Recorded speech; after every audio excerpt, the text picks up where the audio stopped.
Super Dominic. Ang akong papa nagtrabaho sa laing lugar. Ang akong mama nagtrabaho usa ka yaya. Usa ka adlaw nagkasakit ang igsuon ko nga si Ivan.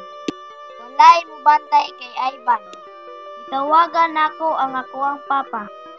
Niingon ang akoang papa na dili siya kauli kay wala pa nahuman ang iyang kontrata. Dayon gitawagan sad nako ako ang mama. Niingon akong mama nga dili pod siya kauli kay naay sakit ang iyang gibantayan nga bata. Nangayo na lang mi og tabang sa among silingan. Pero miingon sad ang amo ang silingan nga dili.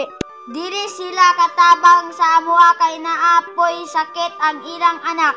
Mauna nga gidala na lang nako ang akong igsuon nga si Ivan.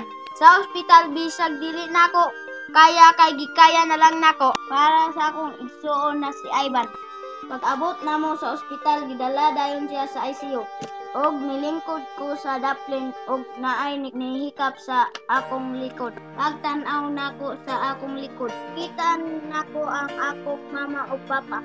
Og nalipay ko nga naabot na gyud sila. Og nigawas dayon ang doktor. Niingon dayon ang doktor nga maayo na si Ivan dayon nalipay mi.